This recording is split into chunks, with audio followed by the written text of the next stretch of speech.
নবী কান্ডারি হইয়া যাবেন তরি বাইয়া, ইমাম হাসান আর হুসাইন দুই ভাই তাকবীর দারে, আমার নবীজির গুণের কথা বলবরে কারে। অন্যদিকে নাই, এই চারটা কথারও দলিল দিয়ে বলা যাবে। তবে শেষ রাত্র আপনাদের মন কন্ট্রোল করে রাখার জন্য আমি সহজে সহজে বাংলা কথাগুলো উপস্থাপন করতেছি। নবী আংটি মুবারক দিলেন, ওয়াজ শুনছেন, পুরান ওয়াজ, তবে আমি সূত্র নিতেছি আপনাদের কাছ থেকে। কথাটা হলো শানে রিসালাতের যে আল্লাহর হাবিবের যে ইত্তেবা করতে হবে, মাইয়াতুর রাসূলা ফাকাদ আতিল্লাহ, আল্লাহর হাবিবের ইত্তেবা করলে আল্লাহর ইত্তেবা করা হয়ে যায়। জোরে কোন সুবহানাল্লাহ। আল্লাহ হুকুম করছেন তোমরা আমি আল্লাহর ইত্তেবা করো, আমার রাসূলের ইত্তেবা করো। আমির যারা তোমাদের মধ্যে নেতা, তাদের ইত্তেবা করো। এদের আমার হাবিব এবং অলিদের, তোমাদের শায়েকের ইত্তেবা করলে আমি আল্লাহর ইত্তেবা করা হয়ে যায়। তা আবু বকর আল্লাহ নবীর ইত্তেবা করতেছে, আনুগত্য করতেছে। সুবহানাল্লাহ। আবু বকর চিন্তা করে নবী বলছেন লা ইলাহা ইল্লাল্লাহ, 12টা করলে কে নিয়ে আসো। সুবহানাল্লাহ। আবু বকর কয় আমার নবীর মাধ্যমে আল্লাহকে চিনলাম। লা ইলাহা ইল্লাল্লাহ, আল্লাহ ছাড়া কোনো ইলা নাই, মাবুদ নাই, এ কথা আগে জানতামই না। ইসলাম যদি না গ্রহণ করতাম, আমার নবী জানাইছেন একত্ববাদী খোদা রব্বে কারীমের ইবাদত করতে হবে। সেজদা পাওয়ার মালিক যিনি, তিনি কে? প্রশংসা হবে কার? জিকির হবে কার? ইবাদত হবে কার? আমরা চাইবো কার কাছে? এজন্য আল্লাহ বলেন ইয়াকা না'বুদু ওয়া ইয়াকা নাস্তাঈন। তোমরা আমি আল্লাহর ইবাদত করো, আমি আল্লাহর কাছে চাও। ইবাদত আমরা কার করব? রমজানের রোজা কার জন্য? পুরস্কার যিনি দিবে তিনি কে? রমজানের রোজার যে পুরস্কারটা, আপনি সারাদিন উপবাস থেকে রোজা রাখবেন, ইহা আপনার আমল নামায় 2 জন ফেরেশতা আছে, এরা লেখে। অন্যান্য নফল বন্দেগী সহ আমল নামার মধ্যে লেখা হবে। আল্লাহর কুদরতের আলাদা একটা ডায়েরি আছে। উম্মতে মুহাম্মদী ওই জন্য মর্যাদা যে আমলের সওয়াব আল্লাহ কুদরতি হাতে দিবে। কেন দিবে? বান্দার রোজাটা আল্লাহর জন্য রাখে। এরে মুসলমান, সেদিন আল্লাহ জান্নাতে আলাদা একটা দরজা রাখবে স্পেশাল।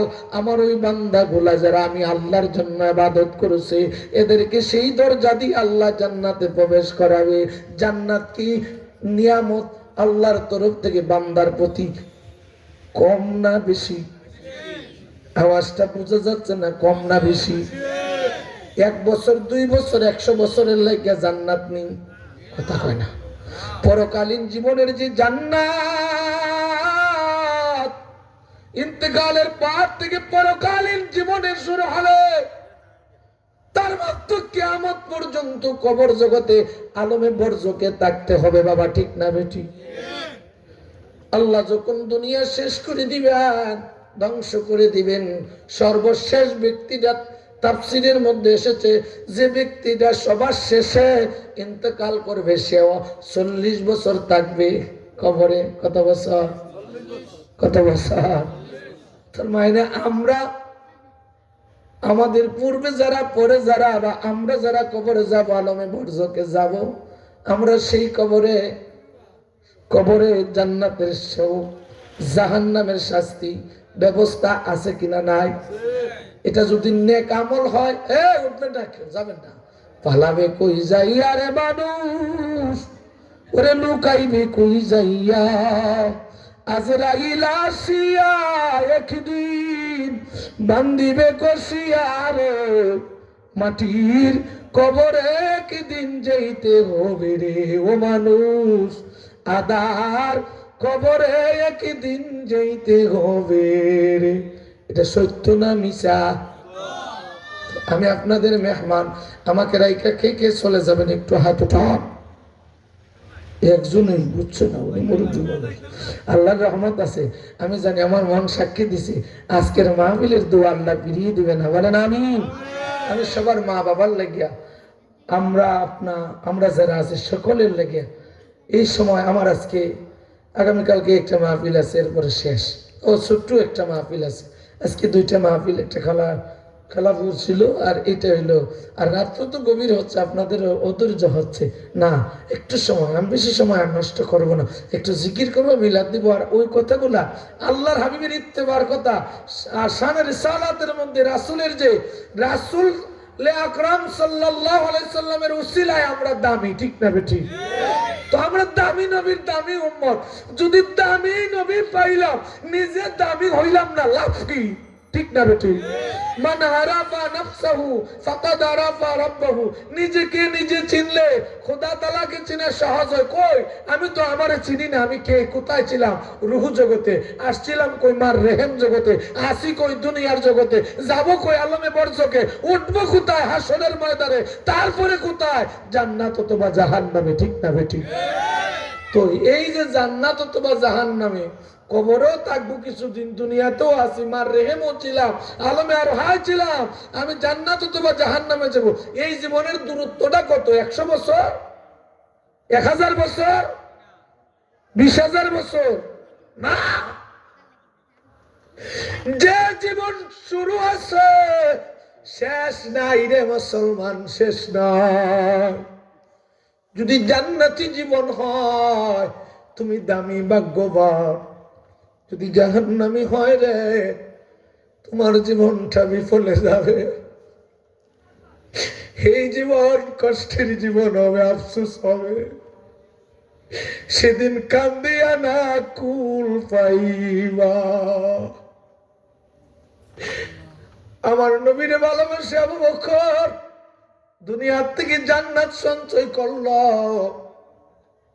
আবু জেহেল তার বাড়িতে মানুষ পায়খানা করে, ঠিক না বেঠিক? ছিল সাদ্দাত নমরুদ ও কারুন মিশরয় দিব ফেরাউন, ধনে জনে মানে নাহি ছিল নুন, নবী পদবিনে বাবু সবই মিশে। নবী বিনে ইমান আমলের পরে কবর জগতে হাসরে মিজানে পুলচিরাতে যিনি বন্ধু হবে গো, বান্ধব হবে, আপনার জন্য যিনি কাঁদবেন, আপনার ব্যথার যিনি ব্যথী হবে, তিনি আপনি আমার নবী রাহমাতাল লিল আলামিন। জোরে কোন সুবহানাল্লাহ। আল্লাহর নবী সাহাবী নবীরে ভালোবাসে। আবু বকর কয় আমি আল্লাহকে চিনছি নবীর উসিলায়। উসিলা লাগে কি লাগে না? আজকে এই মাহফিলে আমার এলাকার মানুষ চিনতো না, জানতো না। ইমাম সাহেব, মাওলানা সাহেব ভাই আমার জীবনে দেখে নাই, আমার মামা জসিম মামা কয় ভাগ নাই, আমার মিসলু ভাই কয়, এরা হইলো আমার এখানে আসার উসিলা, ঠিক না বেটি? কথা কয় না? আমার আল্লাহ ছিলেন গুপ্ত ভান্ডার, কুনতুম কানজাম মাকফিহা। আল্লাহকে আল্লাহ আল্লাহ বলে ডাকার মতো সৃষ্টি ছিল না, আল্লাহর ইচ্ছা হলো প্রকাশ পাবে। হাবিবুল্লাহর নূর মুবারক সৃষ্টি করেছেন। সূরা কোন সুবহানাল্লাহ। নবীর মর্যাদা কেন এত বেশি রে মুসলমান, আজকে জেনে যাও। আমার আল্লাহ পাক ওই নবী মুস্তাফার নূর মুবারক সৃষ্টি করলেন। ওই নবী মুস্তাফার নূর মুবারক হাকিকতে নূরে মুহাম্মদী সর্বপ্রথম আল্লাহর প্রশংসা করেছেন, আল্লাহর জিকির করেছেন, আল্লাহর কুদরতি পায়ে সাজদা করেছেন। সেজন্য আমার আল্লাহ আল্লাহর হাবিবের মর্যাদা বুলন্দিত করেছেন। আল্লাহর হাবিবের নাম মুবারক রাখছেন মুহাম্মাদুর রাসূলুল্লাহ সাল্লাল্লাহু আলাইহি ওয়াসাল্লাম। জোরে জোরে কোন সুবহানাল্লাহ। 12 26টা অক্ষর দ্বারা একটা কালিমা আল্লাহ তৈরি করলেন। সুবহানাল্লাহ। আর জোরে কোন সুবহানাল্লাহ। এই কালিমার মর্যাদা আছে কিনা নাই?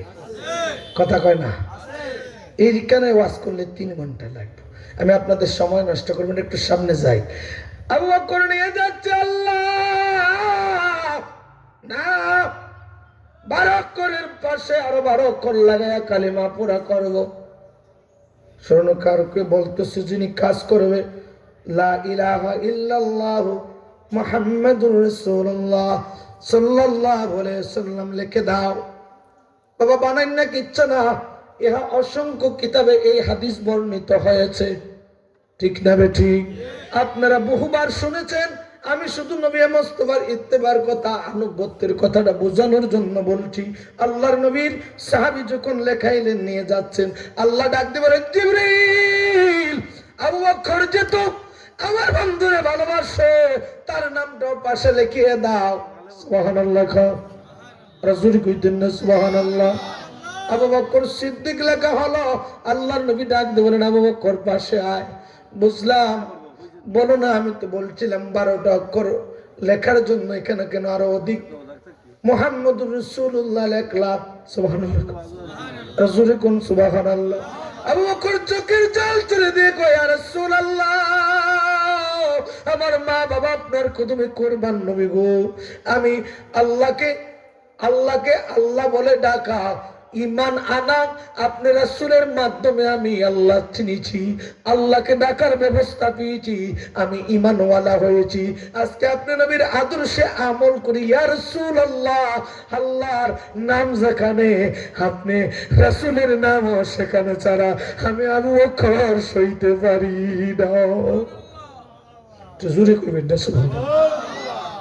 জিবরিল আমিন নবীর কাছে আইছে, এখন নবী গো জানেননি আপনার মর্যাদা কত? পুরা কোরআনুল কারীমের পুরা 30 পারা আল্লাহর হাবিব তাফসীর করেছেন। হরফে মুকাত্তাআত সারা বা আলিফ লাম মিম, এগুলা অক্ষর সারা। সুবহানাল্লাহ। ইহার অর্থ আল্লাহ আল্লাহর রাসূল জানেন। মুফাসসিরিন কেরাম বলেন, শুধু আল্লাহর হাবিবের মর্যাদার যে তাফসীরের কথাটা স্বয়ং খোদা তাআলা তাফসীর করেছেন। আল্লাহ তাআলা, একটু জোরে কোন সুবহানাল্লাহ। হুজুর আল্লাহ কি এমনি তাফসীর করছে? জিবরাইলকে পাঠাইলেন, জিবরাইল যা বন্ধুরে জানা নবীর মর্যাদা কত। সুবহানাল্লাহ। জিবরাইল এসে কয়, ইয়া রাসূলুল্লাহ, আপনার মর্যাদা কতটুকু আপনি জানেন? আল্লাহর নবী বলেন, আল্লাহু আ'লাম, আল্লাহ ভালো জানেন, আল্লাহ ভালো জানেন। জিবরাইল কয়, না নবী গো, ইযা যুকিরতা মাই, এটা 5টা জায়গায় আমি ব্যক্তিগত জীবনে 5টা কিতাবে হাদিস খানা দেখেছি, দীর্ঘ বর্ণনা ইহার ব্যাখ্যা এসেছে। আমি শুধু এতটুকু বুঝাইতে চাই, যে জায়গায় আল্লাহর জিকির হবে সেই জায়গায় আমার নবী মুস্তাফার জিকির হবে। নবী মুস্তাফার জিকির যদি না হয়, নবী মুস্তাফার দরুদ যদি না হয়, কোনো আমল আল্লাহ কবুল করে না, ঝুলন্ত রাইখা দেয়। একটু জোরে কোন সুবহানাল্লাহ। আরেকখানা হাদিস আছে, আসমান ও জমিনের মধ্যস্থলে ঝুলন্ত অবস্থায় থাকে।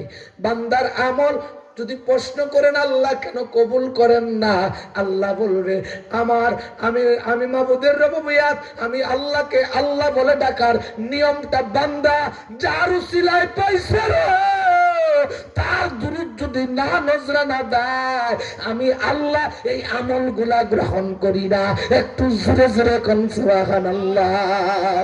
প্রেমের ডোরি বান্ধরে মদিনার, আল্লাহ বানাইলেন কত জাতি,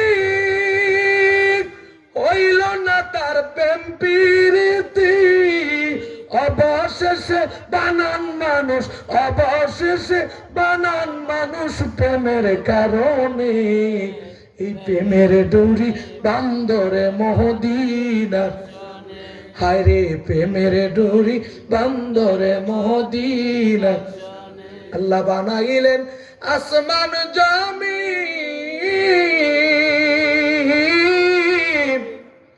আর বানাইলেন রাত্র আর দিন, অবশেষে বানান মানুষ প্রেমের কারণে। প্রেমের ডোরি বান্ধরে মদিনার। মুসলমান গো, আমার নবীর মহাব্বত যার অন্তরে যতটুকু তার ইমান ততটুকু। যার অন্তরে আমার নবীর প্রেম নাই, ভালোবাসা নাই, তার অন্তরে ইমান বলতে কিছু নাই। আবু বকর কান্দে, নবী গো, ইয়া রাসূলুল্লাহ, আমার নাম আমি লিখি নাই। আল্লাহ ডাক দিয়ে বলেন, জিবরাইল যা বন্ধুরে জানা, বন্ধুর প্রেমে যেহেতু পাগল আবু বকর, আমি আল্লাহ আবু বকরের নাম লিখে দিয়েছি। একটু জোরে করুন সুবহানাল্লাহ। শেষ কথাটা শুনে আবু বকর চিন্তা করে, আমি সারা জীবন নবীর সঙ্গে থাকছি, খালি এখান থেকে একজনের কথা নিলাম, আরেকজন নবীর পাগলের দুইটি কথা কই। আল্লাহ নবী মক্কা বিজয়ের সময় তিনটা বর্ণনা আছে, আল বেদায়ান নেহায়া এবং সিরাত গ্রন্থে ইবনে হিশাম আনছুল। আল্লাহর নবী আসতেছেন মক্কার পাশে, নবী বলেন, বেলাল আজান দাও, আজানের সময় হয়েছে। সুবহানাল্লাহ কইতেন। কয় হুজুর আমি কি উচ্চ পাহাড়ে উঠবো? বলে না। বলে হুজুর কোথা থেকে আজান দেবো? বলে কানায় কাবার উপরে উঠো। ভার বেলাল উপরে উঠছে, আজান দিবে। বেলাল ডাক দে, কই নবী গো,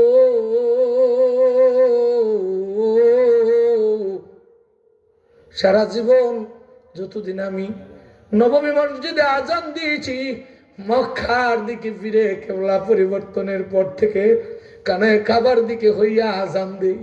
ইয়া রাসূলুল্লাহ, আজকে আমি বেলাল কানায় কাবার উপরে কোন দিকে তাকায় আজান দিব? আমার নবী ডাক দিয়ে বলেন, বেলাল, আমি নবীর দিকে তাকায়